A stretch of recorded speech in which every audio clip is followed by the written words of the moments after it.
하두셋. 안녕하십니까. 사마에럴입니다. 김성동 교수님 제274페이지 제2절 위법성 조각사유의 기초이론. 로마자 1번 구성요건과 위법성 조각사유. 위법성의 실질을 무엇으로 보든 금지의 실질적 내용은 모두 입법자가 만들어 놓은 형법의 구성요건에 반영되어 있다. 형법의 구성요건은 1차적으로 범죄 구성요건이고, 범죄 구성요건에는 범죄 성립의 모든 요소, 즉 위법성 판단도 이미 내재되어 있기 때문이다. 이 때문에 구성요건에 해당하는 행위는 원칙적으로 위법한 행위가 된다. 따라서 법 적용자가 범죄 성립 요건을 검토함에 있어서 위법성 심사 단계에서는 구성요건에 해당하는 행위 위법성을 예외적으로 부정하는 사유, 위법성 조각 사유라는 소극적 요소를 어느 하나를 충족시키고 있는지 여부를 판단하기만 하면 된다. 로마자 2번에 위법성 조각 사유 일반 원리 1번 위법성 조각의 근거. 위법성 조각 사유는 구성요건에 해당하는 행위를 정당화하는 실질적인 근거를 법적으로 정형화시켜 놓은 것이다. 구성요건의 불법을 근거 지은 요소들을 정형화한 것이기 때문에 금지 구성요건으로 불리는 반면에 위법성 조각 사유는 불법을 275페이지 탈락시키는 요소들을 경영한 것이기 때문에 허용 구성요건이라고 불리기도 한다.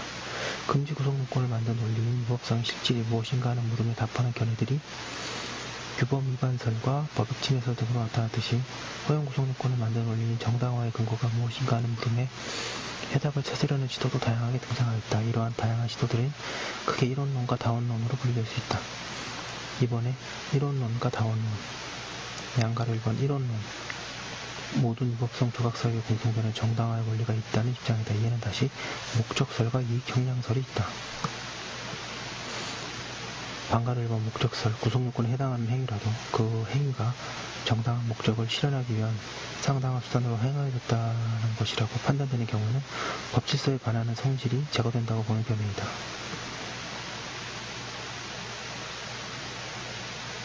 형법상 위법성 조각 사유 가운데 특히 정당방위가 이러한 정당화의 원리에 의한 구체화된 위법성 조각 사유라고 설명된다.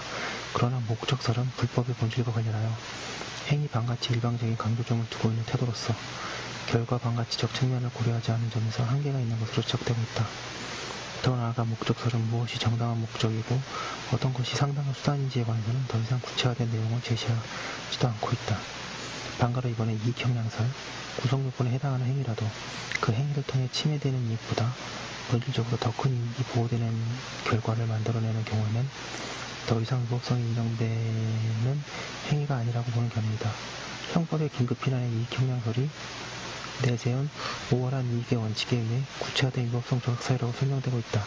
그러나 이익형량설은 불법의 본질을 결과 반가치 이론에서 설명하는 태도와 접점을 이루고 있어서 통일적인 위법성 조각사유의 원리가 될 수 없다는 한계가 있다고 하고 있습니다.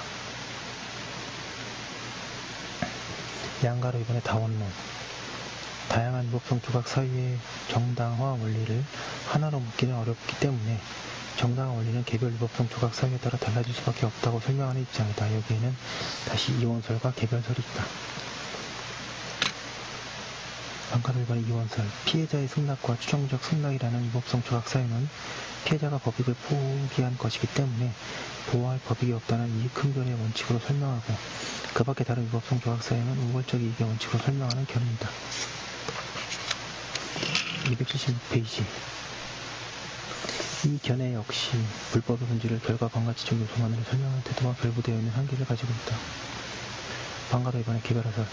개별적인 위법성 조각 사유의 이질성 내지 고유의 특성을 상호하는 정당한 사유를 인정하고 그 중에 하나 혹은 2개 이상을 결합하여 위법성 조각 사유의 정당화 원리로 삼으려는 계획이다. 양가로 3번의 결론. 불법을 배제하는 정당화 원리는 행위 반가치를 상쇄하는 행위 가치의 원리 및 결과 반가치를 상쇄하는 결과 가치의 원리를 포함하는 원리와 그 내용이 채워져야 한다. 불법을 적극적으로 근거 지으는 요소들이 행위 반가치적 요소와 결과 반가치적 요소의 결합으로 이루어져 있기 때문이다. 따라서 위법성을 조각시키는 정당화 원리는 법익 침해라는 결과에 대한 반가치성을 제거해줄 수 있는 이익형량의 원칙이나 이익분결의 원칙뿐만 아니라 법익 침해를 의도한 행위자의 행위에 나타난 행위 반가치성을 제거해줄 수 있는 목적의 정당성 원리, 수단의 사회적 상당성 원칙, 긴급성 원칙, 더 나아가 보충성의 원칙 등이 모두 유용하다. 이러한 다양한 정당화 원리들이 어느 하나 또는 두 개 이상의 개별 위법성 조각 사유의 일반 원리로 실정법상의 위법성 조각 사유에 침정되어 있는 것이며 이러한 원리들은 다시 개별 위법성 조각 사유의 해석 원리로도 정의될 수 있는 것이다 라고 하고 있습니다. 정당화 사유의 일반 원리의 형법적 의미. 정당화, 위법성 조각 사유의 일반 원리로 제시된 여러 관점들을 위법성 조각 사유로 실제 사례에 적용하는 데 직접 적용될 수 있는 학설의 유경으로 취급해서는 안 된다. 즉, 이론론에 해당하는 목적설이나 이 경향설의 대립은 물론이고 이론론과 다원론의 견해 대립은 형법 적용상 구체적인 행위자의 행위에 위법성을 조각시키는 것에 검토함에 있어서 유한 학설 대립이 아니다. 구체적인 행위자의 행위에 위법성을 조각시키는 근거는 그러한 일반 원리들이 침전되어 법률로 정형화된 형법상의 위법성 조각 사유의 요건이다. 따라서 위법성론에서 공부해야 할 의미 있는 내용은 위법성 조각 사유의 일반 원리에 관한 이론이 대립이 아니라 위법성 조각 사유에 관한 개별 형법 구정을 둘러싸고 전개되는 해석론의 차이임을 유의해야 한다고 하고 있습니다. 예, 이거는 이제 개설적인 내용이고 뒤에 구체적인 내용을 좀 자세히 봐야 한다 이런 말씀을 하고 계시고요. 예, 그럼 또 올려두고 다음 거에서 하도록 하겠습니다.